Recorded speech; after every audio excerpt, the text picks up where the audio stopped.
Opat, I would like to invite you again to share about gepotidacin, a new antibiotics for gonorrhea. So please join me. Welcome Dr. Opat again. Thank you so much. So I'll try to make it short because I think we are starving, right? So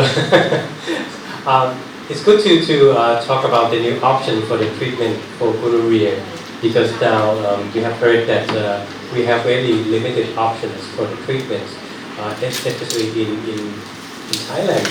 You heard about the options that we may lose in the future from Dr. Rosaporn's session that the minimal in MIC of gonorrhea is creeping, and we could see some isolates that have resistance to ceftriaxone, so we need to find some options for the treatment of gonorrhea in our country. So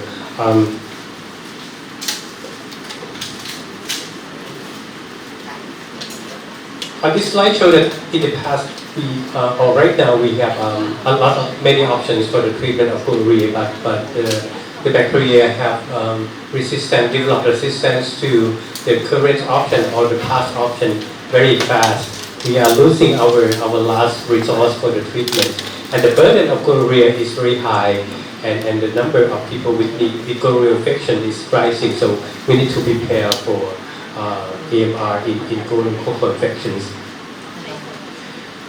So these are the options that we have right now for the drug-resistant gonorrhea.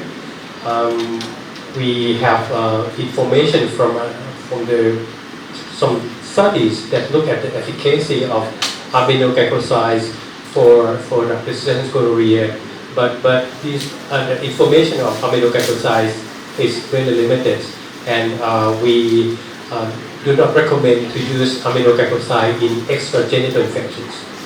And the other thing that we have now is carbapenems. This is broad spectrum antibiotics that can cover gonococcal infection and can cover ceftriaxone resistant gonorrhea, but this one that has a study is carbapenem, which is IV form. So the option that we are now having is parenteral options, not the oral options. So these are there are some limitations of using these two because you need to hospitalize. The patient needs to be hospitalized and receive these two treatments, and there are some limitations on the data of extragenital infections of these two. So we now are having new drugs that can be used in the future. We have sulfonacin and gepotidacin, which is a new class of antibiotics that can use for treatment of gonococcal infections. And these are the study in the past that we humans have tried to find a new drugs for treatment of gonorrhea, but we have failed. But only two that we are now having. We are now having the new options this year. For gepotidacin, this is the inhibitor of gyrase and topoisomerase 4 enzyme of the bacteria. And you can see that the mechanism of action of gepotidacin is very similar to ciprofloxacin. The drug will bind to gyrase and topoisomerase, but at the different pockets, different binding sites from ciprofloxacin. So if the bacteria have resistance to ciprofloxacin, gepotidacin can be used because they use different binding sites. So for gepotidacin, this is the commercial form is blue J-PAR, and it was firstly approved for treatment of urinary tract infections, uncomplicated urinary tract infection in 2025 in March, and then at the end of the same year, the US FDA approved this drug for the treatment of uncomplicated gonorrhea in the same time as sulfonacin. So this is the publication of all gepotidacin for the treatment of uncomplicated urogenital gonorrhea. The data that used for FDA submission came from ECO1 study. It was phase 3 randomized open-label non-inferiority multi-center study. I'm going to talk a little bit about the data from this clinical trial because this is the data that used for approval in the US. So ECO1 trial is the study that looked at efficacy of gipotidacin in uncomplicated gonococcal infections compared to standard of care that use ceftriaxone plus azithromycin. So the study includes people aged more than 12 years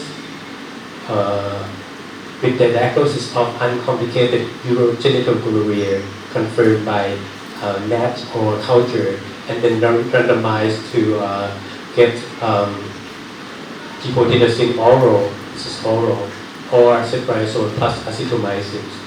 And they look at the efficacy of the treatment around 1 week, and look at after receive the treatment for after 1 week, the participant come back to the clinic to have the test of cure by culture of the urogenital site and other sites, for example, rectal or pharyngeal sites if available.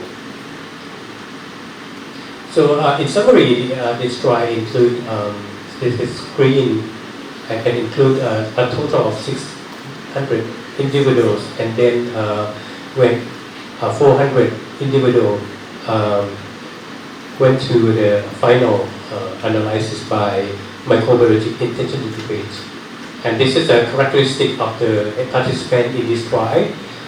This is the characteristic of this trial different from sulfuracin study that Dr. Rosapon is going to mention later. This study enroll mostly Caucasian people and from the US or from European countries, not in Asia. And 6% of individuals in this trial lost to follow-up is very low rate of lost to follow-up. And they also look at the isolate that participants had in the study.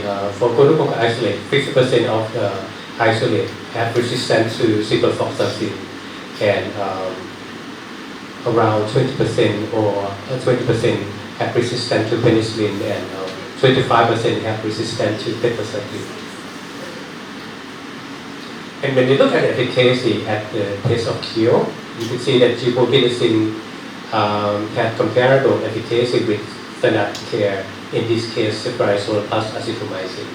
And the study concluded that gipotidacin was non-inferior to standard of care for treatment of uncomplicated urogenital gonorrhea, and the side effect was pretty low.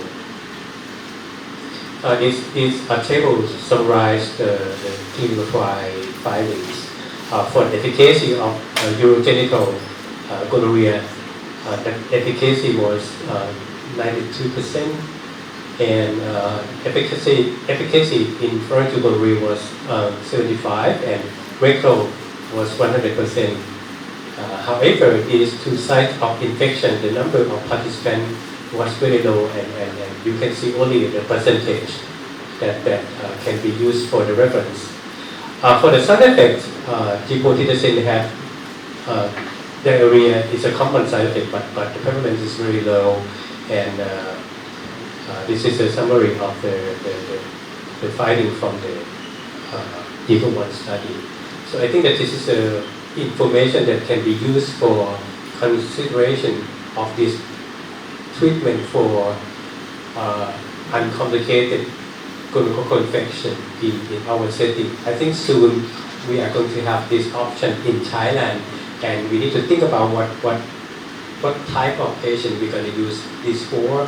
We're going to use this option for the first place, or we're going to use this option after patient fail the other options and use for gonorrhea with AMR. I think that's all for me, and I think I can gonna pass this floor to give the floor to Dr. Rasapon that you mentioned the other agent that can be used for uncomplicated colorectal infection, sulfuric. Thank you very much, Dr. Opa. So may I invite Dr. Rasapon to share the new antibiotic that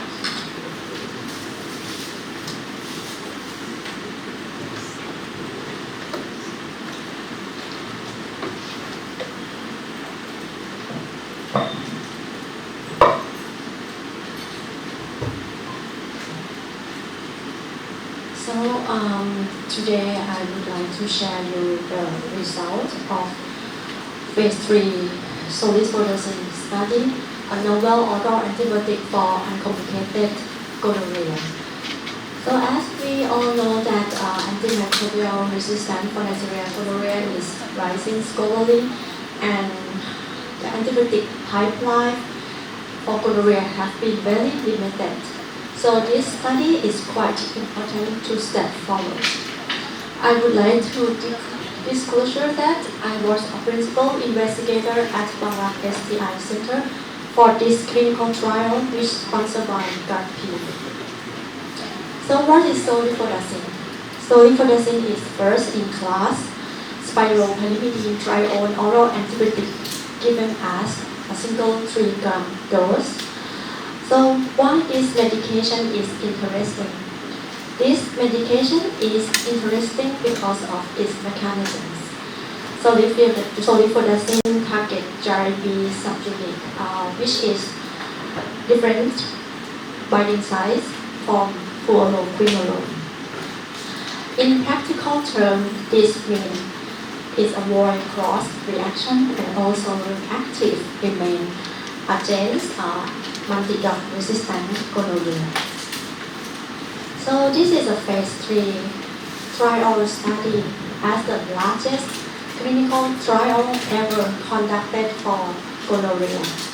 It is included 930 participants, and it is important to know that this study's population is quite diverse.